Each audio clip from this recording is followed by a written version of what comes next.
My name is Peter Lowen. I have the great pleasure of being the director of the Munk School of Global Affairs and Public Policy, and I've got a great task to do, which is to get out of the way and turn things over to Mr. Mansbridge so we can hear from John Ibbittson. I'll just say two things off the top. The first is that we do traditionally and rightfully acknowledge that the land on which the University of Toronto operates has been for a long time the home of the Huron-Wendat and the Anishinaabe and the Mississaugas of the credit, and we're lucky and privileged to be able to work and to live and to thrive on this land. The second thing I'll say is that, just by way of personal introduction, that one of the first political books I remember reading was Promised Land by John Ibbittson, which he wrote in the middle of the Harris years. I am from North Bay, so I read the book with great interest, including John's description of North Bay, which I remembered very well. And when I took out the underlined copy this weekend, I noticed that I did remember correctly that he described it as a place where people fish and go to strip clubs and park their pickup trucks outside of liquor stores. But it's also, it turns out, places where the director of the Munk School comes from. So it's a great place for all those reasons. But with a little bit of good humor, I'm going to turn things over to someone you all know. Peter Mansbridge is not only a distinguished fellow, of course, at the Munk School, but was for many years the voice of kind of reason and certainty as we turned on our news. And he continues to be an irreplaceable voice through his podcast, The Bridge, here in Canada. So please put your hands together and welcome for me Peter Mansbridge and John Ibbittson. Thank you. Thank you. I don't know whether certainty was the trademark I had, but whoever is in that job now at any network, certainty these days is something that's hard to find. But I wish all of them luck. I'm really looking forward to this discussion. If you have questions here in the room, if you've got, I think they gave you cards, or if you don't, you try to write something out and we'll pass them up. And I'll certainly go through those questions. And also those who are watching online or listening online, they can use the queue on the Zoom call to send in their questions as well. So let's get at it, John. It's great to be sitting here with you talking about these two remarkable men. I arrived in Canada in the mid-50s. And so I went through my school years, right through high school, dominated by the debate these two guys were having. And what's interesting about that is this was the 10th decade of Canadian politics, roughly 57 to 67. And the two of them dominated. And why that's interesting is you can pick almost any other decade in the history of our country, and you won't find two people who are going for the focus of the country. I mean, you had the Macdonald years and the Laurier years and the Borden years, the King years. You had the Trudeau years. You had the Mulroney years, the Chrétien years, the Harper years, and now you're kind of second go around with another Trudeau. This decade was the Diefenbaker Pearson years. There were two of them, and there were always two of them at play, either in the Prime Minister's seat or in the opposition leader's seat. They kept going at each other from both sides. What was it about these two men that afforded us the opportunity to watch that kind of dynamic debate that was constantly going on, the duel between the two of them? Okay, well, 20 minutes later, you can get to ask your second question. There were a couple of things going on that made me want to do this. The first is that, like you, I suspect, I had grown up in a political context that said, during that decade, the Diefenbaker government was riddled with incompetence, indecision. He was paranoid and neurotic and indecisive. He canceled the Avro Arrow, boo, hiss. And basically, he was a failed prime minister. And then Lester Pearson came along, gave us the Canada Pension Plan, gave us the immigration point system, gave us the new flag. He was a great prime minister. And that was Peter Newman's Renegade in Power. And I had absorbed that along with everyone else. But over the course of the decades of journalism, every now and then I'd stumble across, oh, look at this major prison reform. Oh, that was on Diefenbaker's watch. Oh, look at this those big reforms to healthcare? Oh, that was Diefenbaker's watch. Oh, the First Nations given the right to vote, Diefenbaker's watch. And I thought, it might just have been that he got a bad press, and that without any way wanting to diminish Pearson and his accomplishments, that in fact Diefenbaker gave us better government than we'd given him credit for. And that became a conviction, in more recent years. And then the second thing was exactly what you just said. What a hell of a story, right?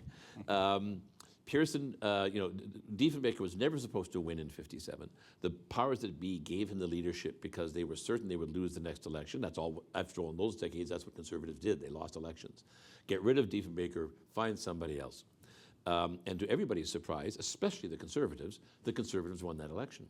And then Pearson comes in, replacing Saint Laurent, and he has no political experience. So yes, he's a minister of external affairs, but he's really just a diplomat. No real domestic knowledge at all. Pretty good diplomat. Winner of the Nobel Peace Prize. But he went from Undersecretary of State to Secretary of State seamlessly, without much transition into politics. And then, of course, commits this enormous mistake in January of '58, allows Diefenbaker to go to the people and get the largest majority government in Canadian history up until then. And then you have all of the controversies. And then, yes, Pearson, with the help of John F. Kennedy, is finally able to replace Diefenbaker. But Diefenbaker doesn't go, and he stays, and he fights from the opposition benches. So for a whole decade, you had these two men clawing at each other. Men who were very similar, though they would never have admitted it. Two guys who were born in small-town Ontario when Victoria was still queen, in a dominion that was still far away from being a sovereign state, who, as prime ministers, battled over whether to allow nuclear weapons onto Canadian soil. So the arc of the country's history, from semi-colonial dominion to important middle power, is their history too. And then the battles were just fun, and the scandals were fun. The scandals in those days, compared to what we've got now, they had scandals. They knew how to do a scandal in the '60s. Oh, yeah. Oh, yeah.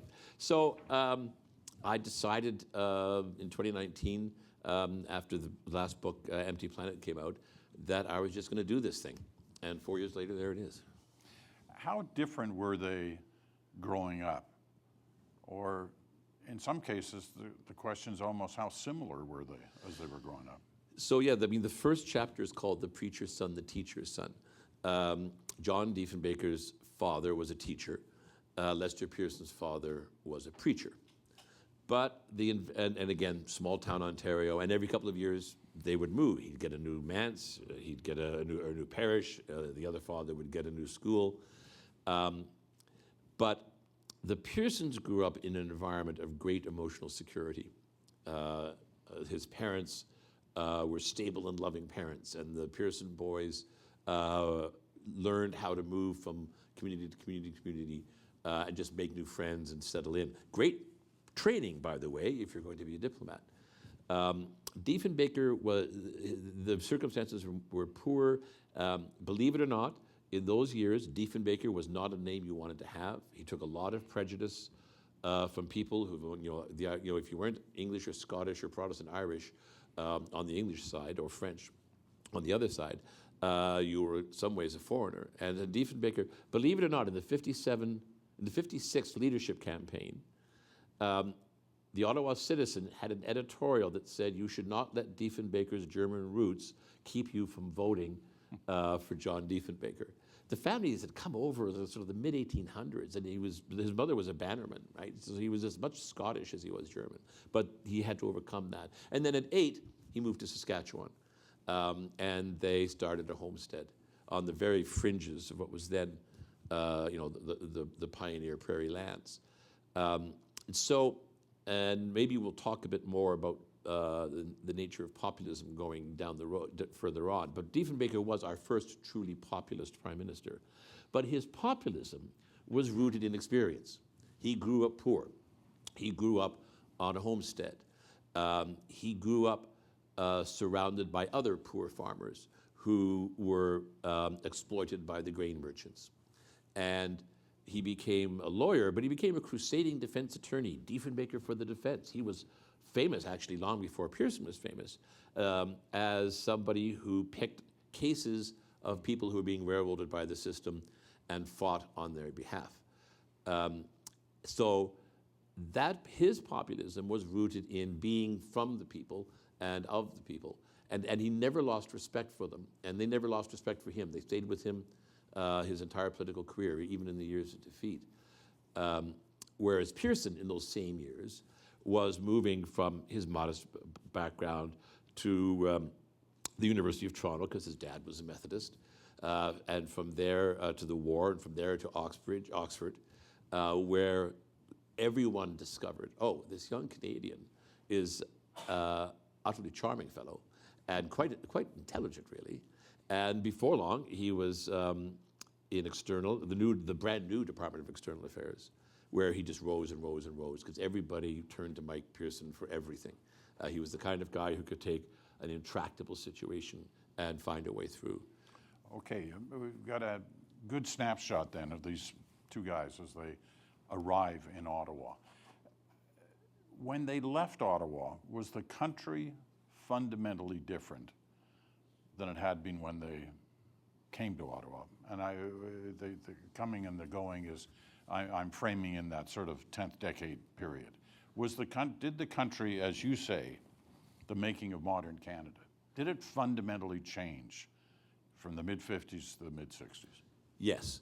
Now, it did fundamentally change. Now, the change was already underway. As you know, after the Second World War, there was a tremendous push not to fall back into the depression that Canada had, and all the Western world had fallen into after the First World War. So there was money for training, money for housing, money for education for veterans returning. And the Saint Laurent years were years of the sort of first tentative steps towards the welfare state. But Saint Laurent was a very right-wing liberal. And liberals were pretty right-wing in those days. It was Diefenbaker, and let me give you just three very quick examples. Right-wing or very clearly in the center? Very clearly in the center, but the center involves a balanced budget, and you work from there. Okay. Diefenbaker came in to power at a time when the purpose of the Immigration Department was to keep Canada white. It was specifically to keep people who weren't European or American out of Canada. And Diefenbaker put Ellen Fairclough, who was the first woman cabinet minister, into that department to clean it up. It took her 5 years. She basically had to fire the senior ranks of the department. But she stood in the House of Commons in January of '62 with an order in council saying, from this day forward, your color of your skin, your religion, the country that you come from will mean nothing when you come into this country. You will come into this country based on your ability to contribute to Canadian life. We were a pretty white country at that point. We were, how white? When Mackenzie King in 1947, I think, announced that the ban on Chinese immigration would be lifted, he nonetheless said, I can't imagine, however, that Chinese people would ever come to this country. It was that kind of assumption. So it was Diefenbaker who brought us a race-blind immigration department. Pearson came in and said, well, how can we make that something more than just an order in council? And he created the point system. His government created the point system, which was maybe the greatest achievement in Canadian history. The idea of finding a way to bring people into Canada based on their ability to contribute to the country, irrespective of where they came from or who they were. That's a great example. The Saint Laurent government was moving towards some kind of support for public hospital care, but it hadn't enacted it. Diefenbaker enacted it, one of his first programs. And then Tommy Douglas, a fellow Saskatchewaner, took the money and created Medicare. Diefenbaker didn't think he had a mandate for Medicare. He had campaigned on it. But he got his good friend and fellow Saskatchewan buddy, Emmett Hall, the Supreme Court Justice, to launch a Royal Commission. He well knew what Hall was going to recommend. He knew exactly what Hall was going to recommend, except that Mike Pearson was Prime Minister when Hall finally got around to releasing the report. So it was Pearson who implemented Medicare. You do this in pensions and justice reform, especially in human rights, and you see over and over and over again. They started with not the rudimentary elements of the welfare state. They ended with the welfare state. in that 10-year period. You know, you mentioned Ellen Fairclough, who was the Minister of Immigration, who was the first woman cabinet minister, right? And that was so startling at the time. We think of it now as obvious. But even the next prime minister, Lester Pearson, as you point out in the book, when he appointed a woman to cabinet, one of the other women in the caucus was lobbying for a role. And he said, no, we have one woman in the cabinet now. As if that's it, right? There would never be more than that. I love the Ellen Fairclough story because we came to Canada from England, so you as a British subject, you're supposed to automatically get citizenship. But my father was adamant that we as a family go through the process, which we did, and then eventually got the citizenship, and I still have the document, and it's signed by Ellen Fairclough, Immigration Minister. 1959, so I'm very proud of that. You mentioned Tommy Douglas, because there are times in the book when I'm reading about John Diefenbaker and I'm thinking, man, this guy's, you know, he's a populist, but he's almost like a socialist populist. That he had a lot in common with Tommy Douglas. Yeah, Tommy Douglas used to once told Ellen Diefenbaker, John Diefenbaker's first wife, that he and John could probably make a good country together. There was a consent. Well, we were working on two different forms of consensus. First of all, there was the great post-war consensus, and this was whether you were liberal or conservative in Canada, whether you were Republican or Democrat in the United States, whether you were Labour or conservative in Britain. There was a solid consensus that government had won the war, government should win the peace. And that meant putting supports in place. It meant big infrastructure projects. You know, we built the Seaway, we built the highway system, we built the international airport system all during those years. Not to mention the suburbs. We built the middle class in those years. So it did, you know, what to do with the Trans-Canada Highway, or what to do with healthcare supports, or what to do with welfare, education, utterly transformative education reforms, which both governments participated in. There was a deep consensus in Canada and around the world, at least the developed world, in what the role of government should be. Obviously, that consensus frayed and is perhaps quite seriously at risk today, but it was there. But then there was also the Saskatchewan model. It had been almost a social democratic state from the beginning, and even that's the wrong word. It was a province of farmers helping each other out, and public health care came to Saskatchewan before any place else. And yeah, John Diefenbaker and Tommy Douglas and Emmett Hall may have all had different careers, but they were working within a consensus, within the Saskatchewan prairie populist consensus. Diefenbaker's populism manifested itself in the Progressive Conservative Party. Tommy Douglas has manifested itself in the CCF and then the NDP. But the two men could have dinner together and they wouldn't fight about much. And some of those initiatives on the part of the Diefenbaker government, you mentioned one, for example, the Trans-Canada Highway, was supported by the Liberals. You know, there wasn't this natural tendency that you had to oppose everything. Some of those big projects may never have happened if it wasn't the support that each party gave the other. Absolutely. By the way, on the Trans-Canada Highway, the Liberals launched it. When Diefenbaker arrived, it was done, finished, except for the Rockies and Northern Ontario. Yes, you know, the two hardest parts. Which pretty much most of it. But it got done. Let's just very briefly mention the Avro Arrow if we can, because this is an example. Everyone knows that the Avro Arrow was this wonderful, glorious plane, the cutting edge of technology, gorgeous as well, and the cruel Diefenbaker government, for petty spite, canceled it and destroyed our aviation industry at the same time. None of this is true. First of all, the Saint Laurent government, in one of its last cabinet meetings, committed to scrapping the Arrow. They decided not to make the announcement public until after the election because they didn't want the blowback. But the Liberals under Saint Laurent had already committed to scrapping the Arrow. And the Diefenbaker government, in that sense, was simply following along the inevitable logic. There were the great irony was literally on the day that Avro rolled the Arrow out for public demonstration was the day that Sputnik launched. And Sputnik made the Arrow irrelevant because supersonic fighters to shoot down bombers weren't really needed anymore. Intercontinental ballistic missiles would decide the fate if ever that horrible, horrible day happened, and let's hope it never does, of course. But it was clear that both Russia and the United States were moving towards ICBMs. So the Arrow wasn't needed, and nobody would buy it. The Americans and the British and the French made it very, very clear they would not, under any circumstances, purchase a Canadian interceptor fighter. They would make their own interceptor fighters. That's what they do. They have their own aviation industries.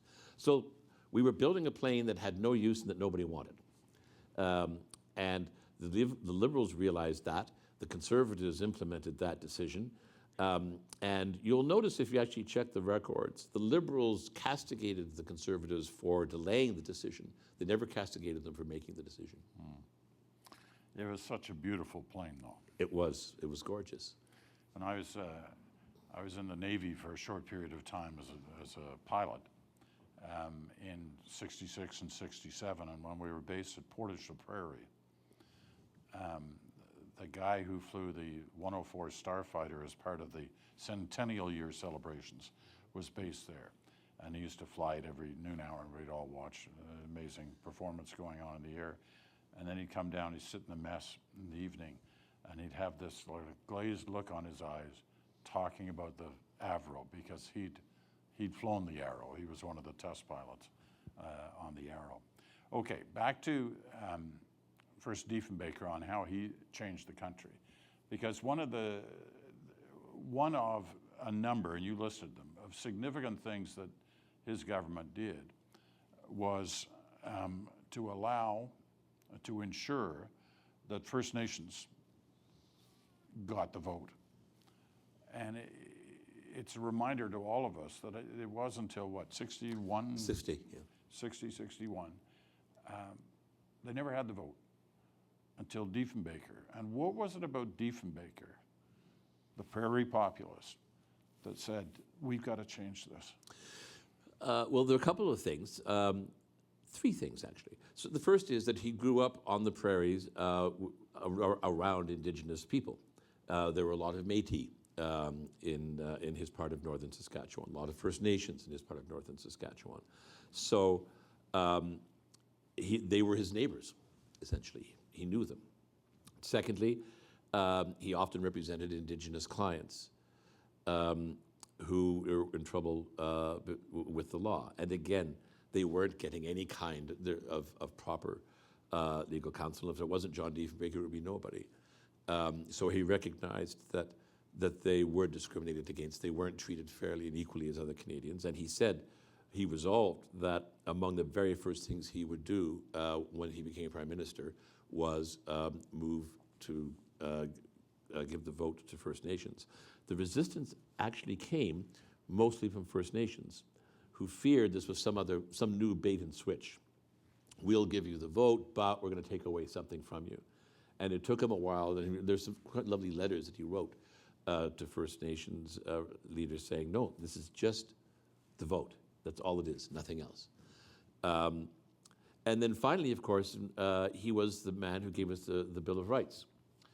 Diefenbaker considered his Bill of Rights his greatest achievement, and in some ways he was. Rosalie Abella, retired Supreme Court Justice, talks in the book about it. His Bill of Rights was limited in scope, and ultimately the Supreme Court gutted it and said, well, it's just another piece of legislation, and it doesn't have any paramountcy. The court in those days was much more conservative in its approach. But what Justice Abella reminds us is that the Bill of Rights put the rights agenda on the agenda. From that day, discussing what are our rights, how can they be taken from us, how can we prevent them from being taken from us?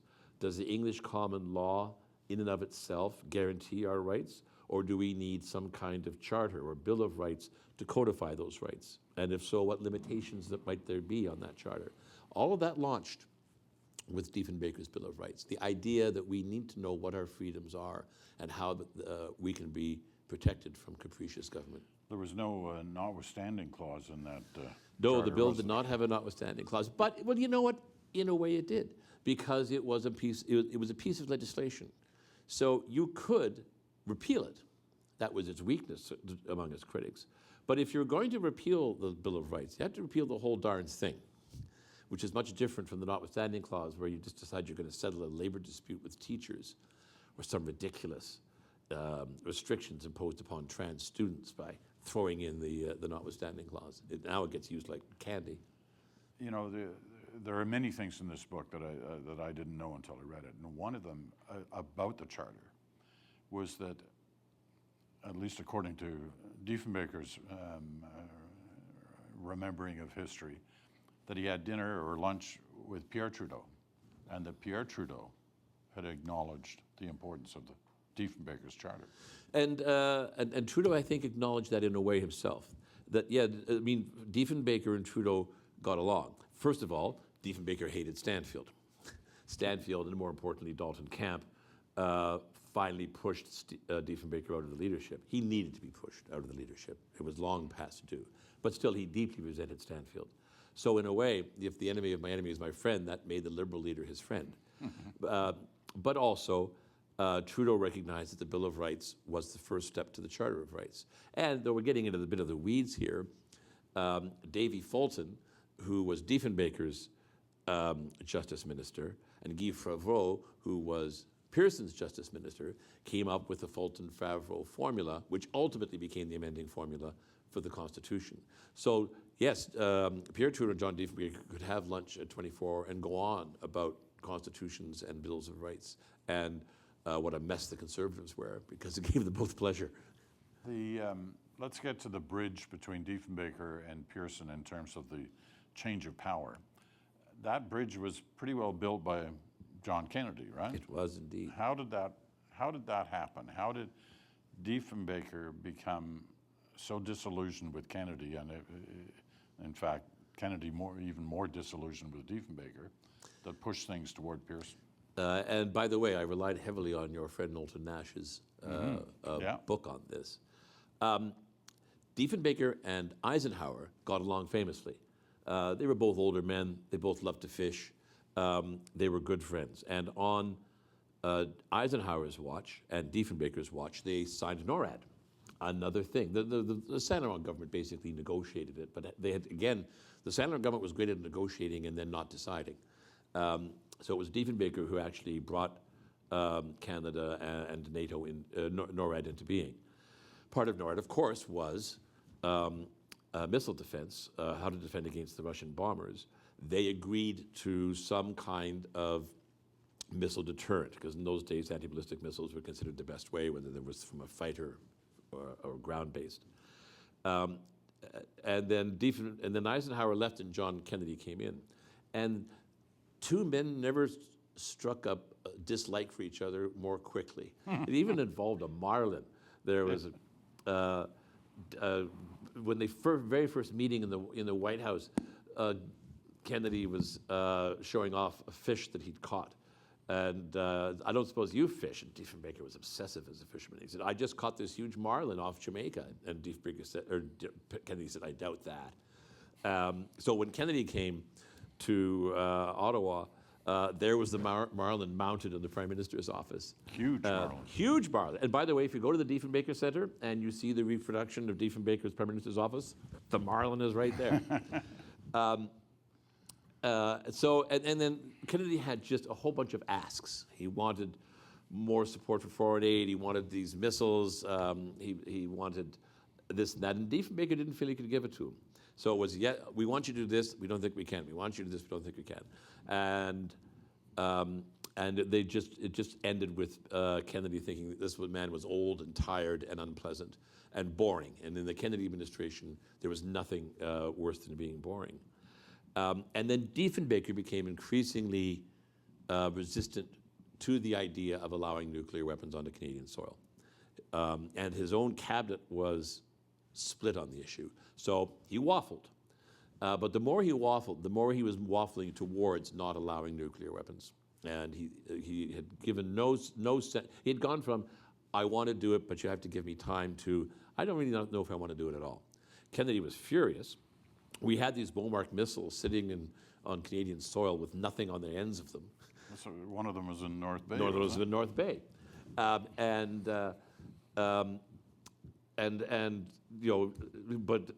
so essentially Kennedy decided the only way to get nuclear weapons onto Canadian soil was to get the Liberals into power, and he was literally bringing his polling operation up into Canada to help Pearson. And Pearson, who had opposed nuclear weapons, suddenly had this amazing epiphany and decided that nuclear weapons would be quite all right on Canadian soil. In the 10th decade, the documentary that we were talking about, it was a wonderful CBC documentary from that time. Pearson's being interviewed. And I don't know if you've ever seen Pearson smiling, but it is a wonderfully wicked and knowing smile. And he said, I felt that we had to live up to our international obligations to our American allies.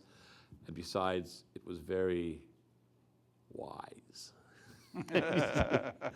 and it worked. Diefenbaker was defeated in the 1963 election, and he was defeated as much by the American political operation as he was by the Liberals. But it's interesting that issue kind of split both the parties. Ultimately, Diefenbaker was right. Pearson accepted the weapons. Most Canadians didn't even know that we had nuclear weapons on our soil for about 7 or 8 years. But by 1970, 71, they were clearly out of date. There was no purpose for them anymore. And Pierre Trudeau quietly sent them south of the border. And I don't think you could ever get anybody to agree to let nuclear weapons onto Canadian soil now. So ultimately, Diefenbaker's position was the correct one. There was one other Diefenbaker initiative, if you will, that you didn't mention, but you talk about in the book, that is interesting because commonly we give Pierre Trudeau credit for the opening of China in the early 1970s. But in fact, in some ways, it was Diefenbaker who made that opening to communist China long before anywhere else in the world was making it. And again, deeply angered the American administration. The Liberals had neglected the farmer, generally speaking, had been neglecting the farmer for a number of years. Remember, when Diefenbaker was growing up, Saskatchewan was so liberal that, as Diefenbaker liked to joke, the only thing protecting conservatives in Saskatchewan were the game laws. But the Liberals gradually lost that vote because they really didn't care a lot about agriculture. Diefenbaker did, so he brought in agricultural price supports and other, other supports. But the residuals of a cold, I'm sorry.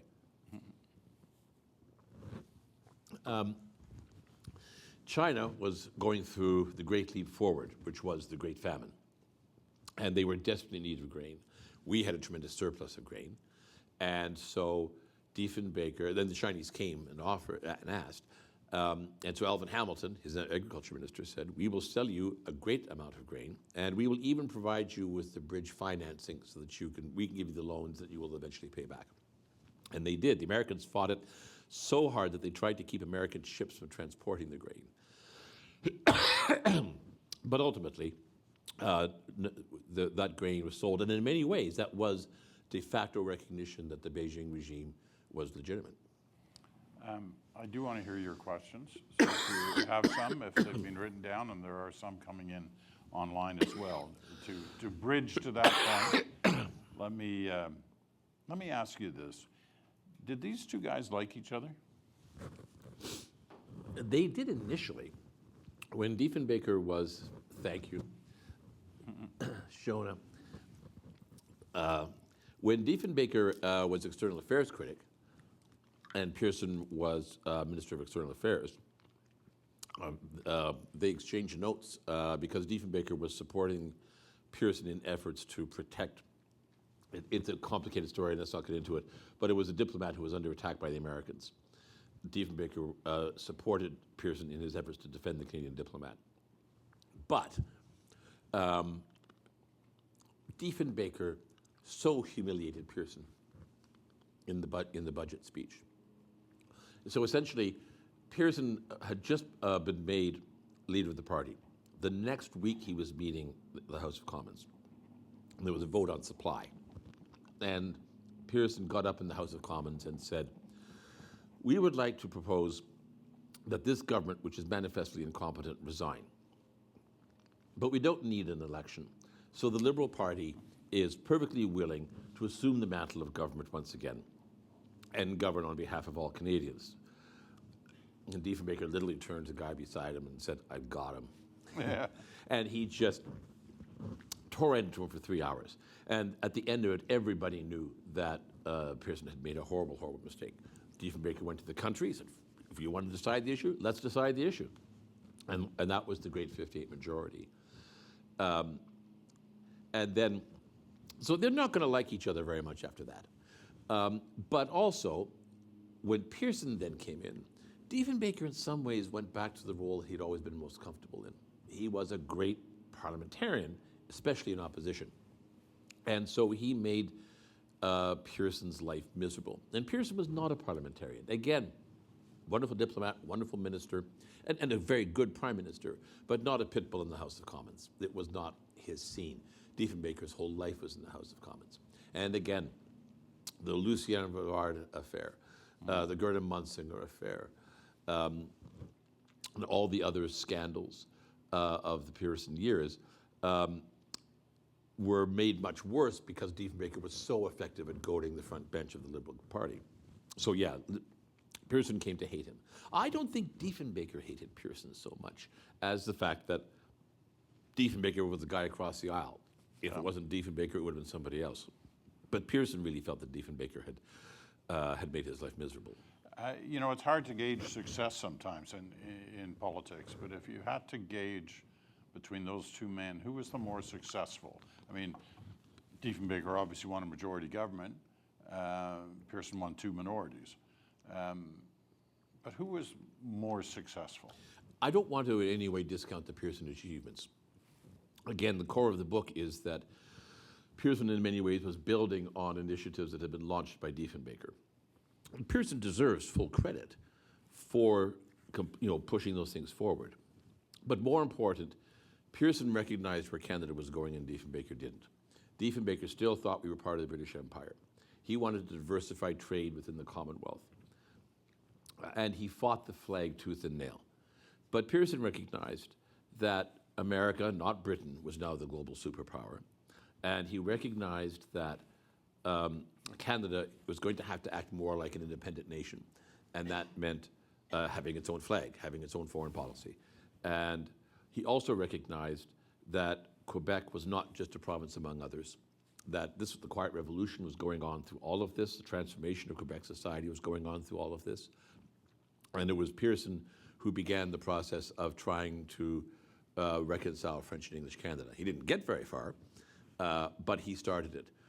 So I think in the end, Pearson was a modern Canadian in this modern Canada. Diefenbaker didn't have, and I say this at the end of the book, Diefenbaker did not have the capacity to grow. And I think that made Pearson the more successful prime minister. All right.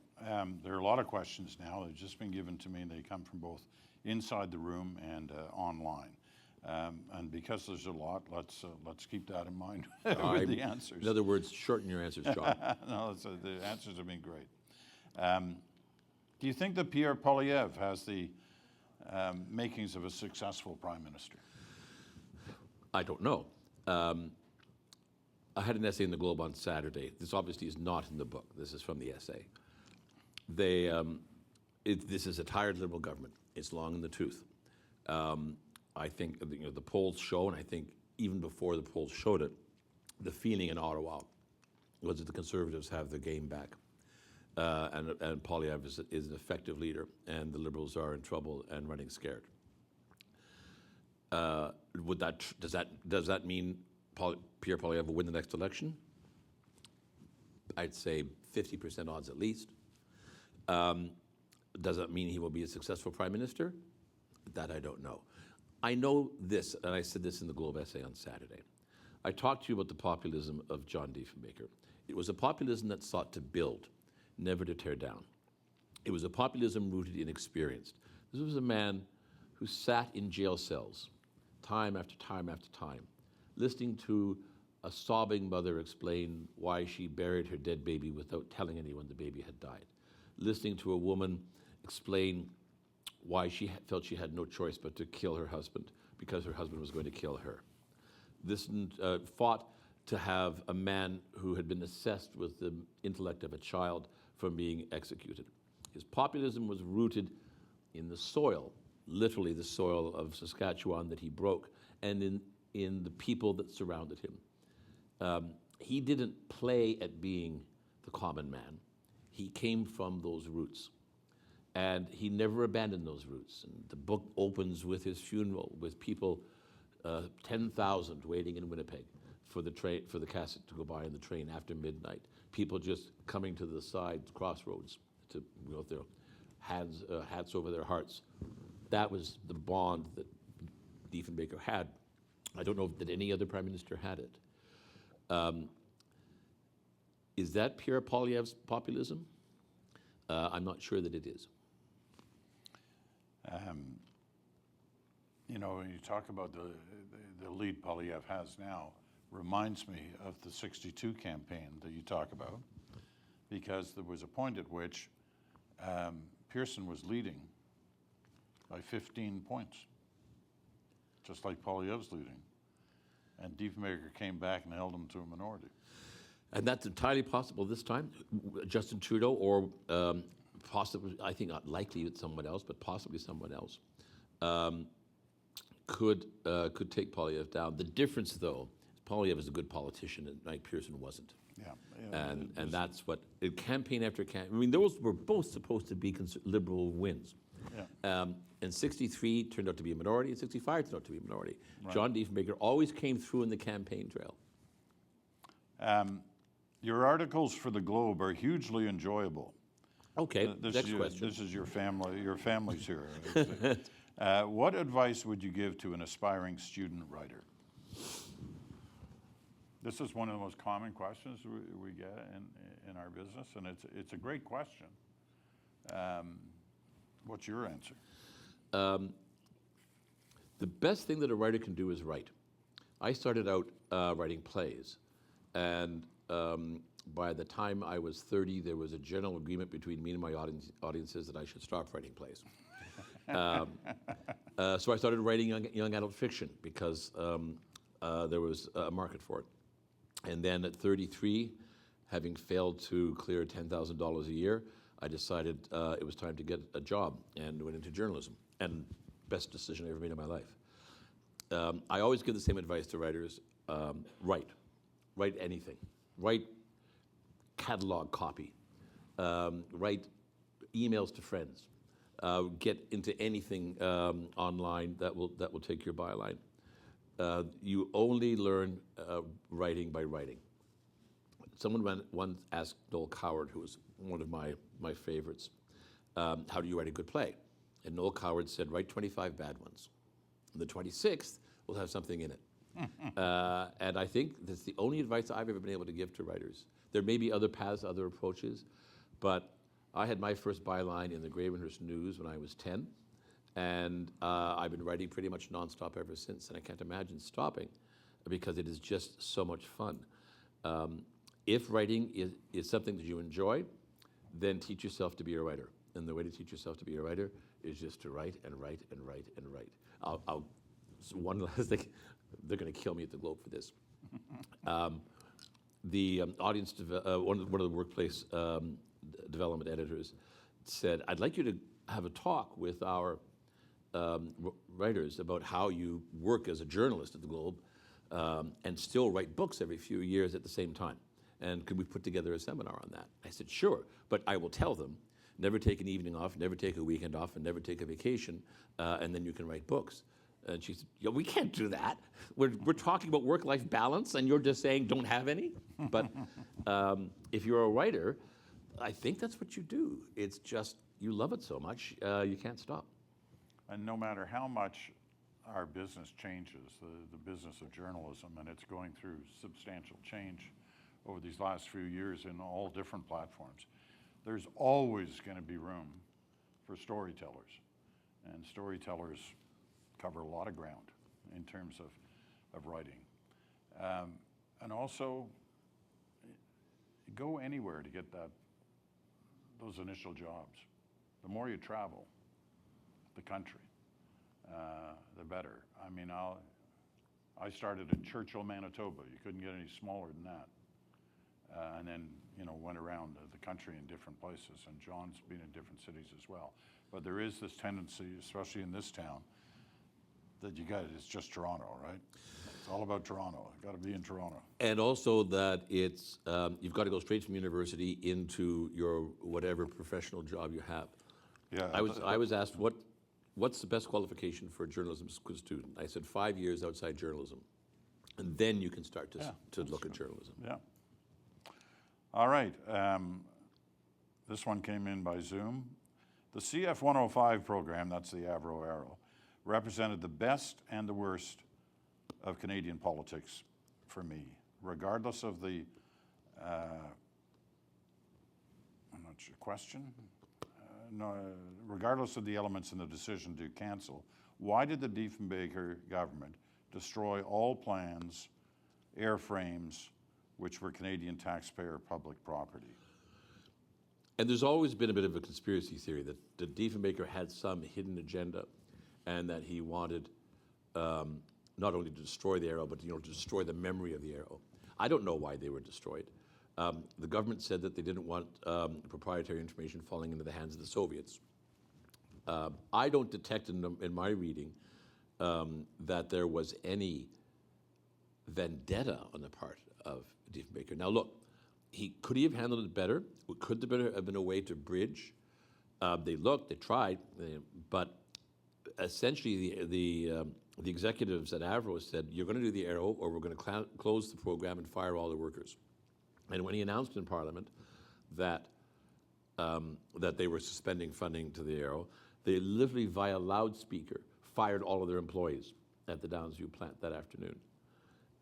So there was rage on both sides.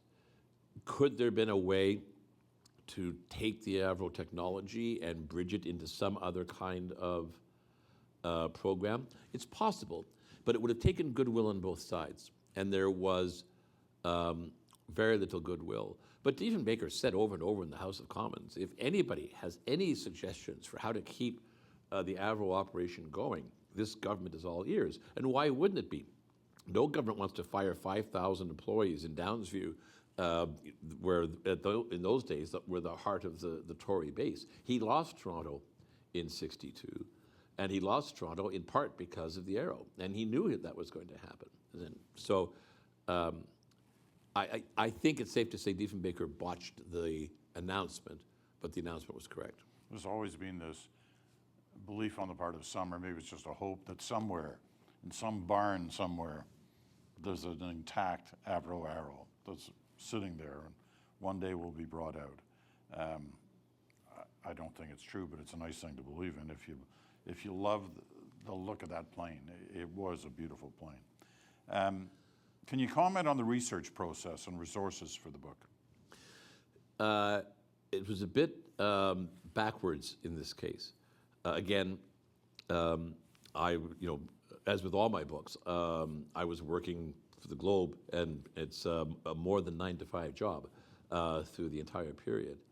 But also, I launched into it in the summer of 2019, and in March, COVID hit. So that meant no access to archives, no access to resources. And I thought, well, I'm going to do the first draft based on secondary sources. And by the way, there's a lot of primary sources that can now be accessed online.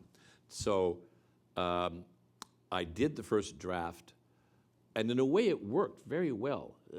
I'm not recommending this, by the way, but as it turned out, it worked very well. By writing a first draft from secondary sources, I could say, well, I don't have time anyway to just go and sit and look at cabinet minutes for 3 months while I to produce two sentences. The first draft will tell me where the holes are. And then in the second draft, I can go and fill in the holes.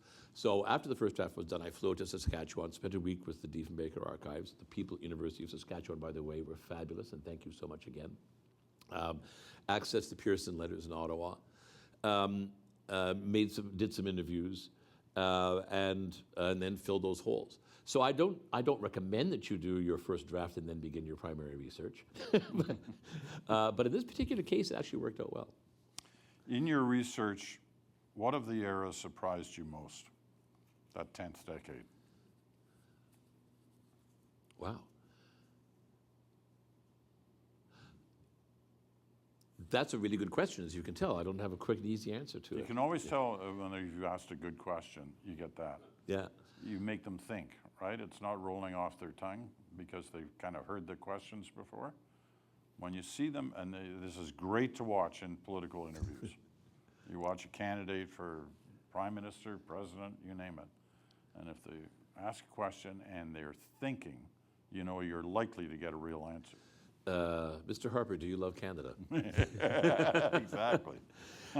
I guess the answer is I don't remember feeling a sense of surprise during the course of the writing of the book. During that decade, many things surprised me in the years up to it. I'm going to tease you by telling you that John Diefenbaker and Lester Pearson both lied through their teeth about their First World War experience.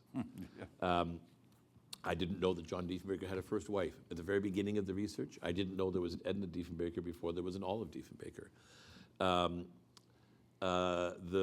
The internal fights in external affairs that often, in a couple of cases, Pearson lost, surprised me. The incredibly important role that he played in the development of the United Nations Relief Fund, where it made Pearson literally a household word, that foreign newspapers would write Pearson in their headline, knowing that people would know what they were talking about, which we'd never seen before in a Canadian public servant or politician. Stuff like that surprised me. I guess in government, the only thing that surprised me was the Lucien Rivard affair. That was just such a great scandal. And what would happen if we had it today? Just 1 minute, now add to suspense. There were great scandals in the 60s. A couple of them as a result of prison situations. The Munsinger affair, which John referred to, was my favorite. It was a great one. Lucien Rivard was a mobster. He was in a Montreal jail because the Americans were trying to extradite him on heroin charges. The lawyer representing the Americans in the extradition hearing was urged to come to Ottawa, where a very senior Liberal aide said, "We would very much like you not to oppose Lucien Rivard's bail hearing. And there's several $1,000s in it for you if you don't oppose it." And he said, "Why would I not oppose it?" And he said, "Well, Mr. Rivard has been very generous to the Liberal Party, and we have reason to believe he would be even more generous were he to be released on bail, i.e. skip the country." The lawyer did not take the money and instead went to the RCMP. And as it turned out, Pearson's parliamentary secretary and two aides to Guy Favreau had all pressed this lawyer to go light on Richard. This breaks in the House of Commons. Could you imagine that? Offering the lawyer money so the guy will release on bail because he's going to slide some money to the Liberal Party? While this is all going on, Rivard, who's in prison, asks to go out and water the skating rink on an unseasonably warm March evening. He then uses the rope to escape from prison and is on the lam for quite some time, sending letters to the press and to Pearson, telling them what a good time he's having. And John Diefenbaker would, on a sudden, July, during the campaign, take off his jacket and say, "It was very, very much like this that Lucien Rivard went out to water the skating rink at the prison." So, yeah, we have good scandals, but theirs was more fun. Munsinger affair was about, she was kind of linked to East German spies, right? And was also linked to having had a number of affairs with Diefenbaker cabinet ministers. And when the story broke and went through its, eventual different elements to it, and that year at the press gallery dinner, and in those years they were totally off the record, and for some reason it was held in the West Block in the cafeteria that year. And it was built around the theme of the Munsinger affair, who was quite a ravishing woman. And they had a painted mural of her along one whole wall of the West Block cafeteria. She was lying there like this, naked. And so everybody was waiting to see what would happen when one of the ministers, or former minister at that time, George Hees, came into the room. And so when he did finally enter the room, there was silence. Everybody was watching to see what he would do when he saw the mural. And he looked at it, and he went sort of up and down one side of it and then back the other, and then he looked over and he said, "The eyes aren't right." Okay, here's your last question. Grant famously wrote Lament for a Nation after Diefenbaker's loss, fearing Pearson would bring in a sort of liberal continentalism. 2 decades later, it was Mulroney bringing in free trade and Turner opposing. What about this period set the stage for this reversal? And Grant, by the way, strongly disliked Lester Pearson. There had been, Pearson may have had an affair in England during the war. And the woman he might have had the affair with was a friend of George Grant's. And Grant felt that Pearson had betrayed him. So in some ways there is personal animus behind Lament for a Nation as well.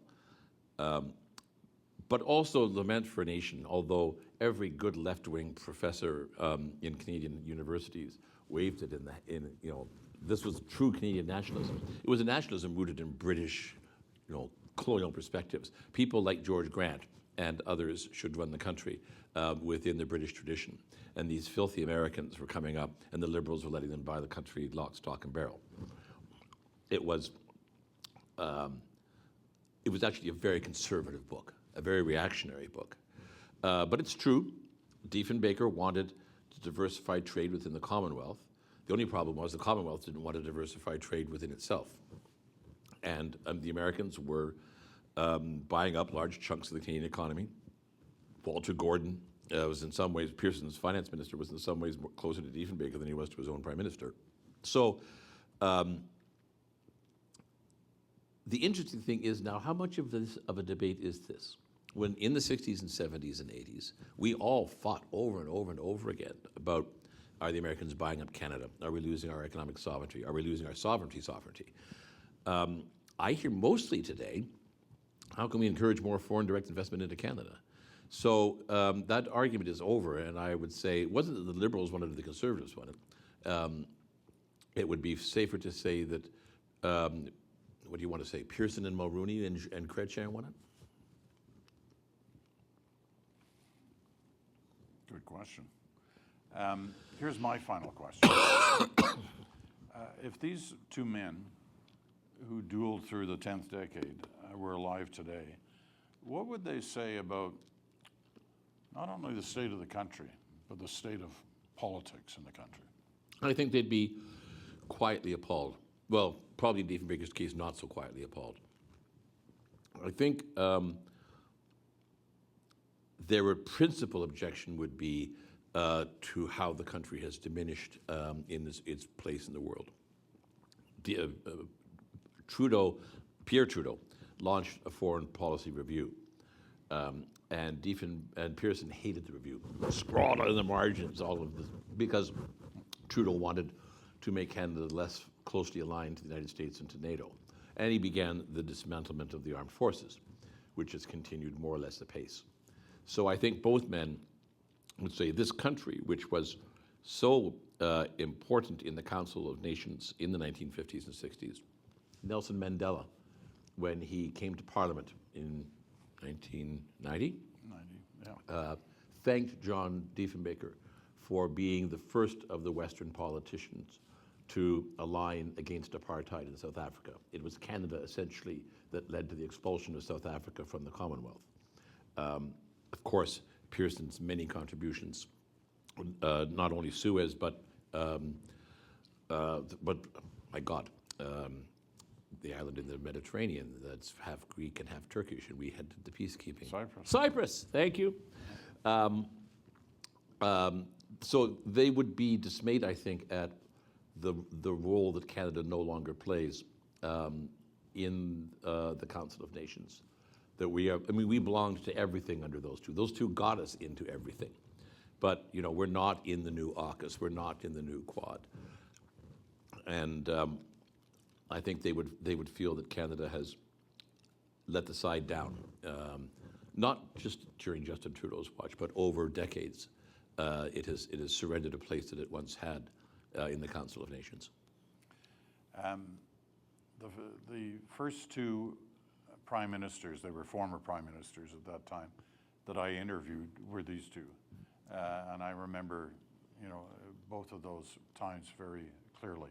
I also remember, and you talking about that Commonwealth conference where Diefenbaker set Canada's position up against apartheid. When he came back to Canada, when he flew back to Canada from that conference, in Ottawa, there was a huge crowd there to welcome him back, that had put Canada on the map, and they were very supportive and applauding him. They were mad at him for other reasons, as you point out, but in that moment, which might have been his finest international moment. And I remember that because my father said, this is important, and he took us all out to the airport to stand alongside the highway or the roadway out to Ottawa Airport to see that. Listen, John, obviously we've only touched small parts of the book, and there's a reason for that. You got to buy it, you got to read it all. But it's a fascinating book, and it's a fascinating time in Canadian history, political history. And it's an opportunity for you to zero in on it. So I thank you, John, for writing it and giving us this hint of what it's like. Well, thank you.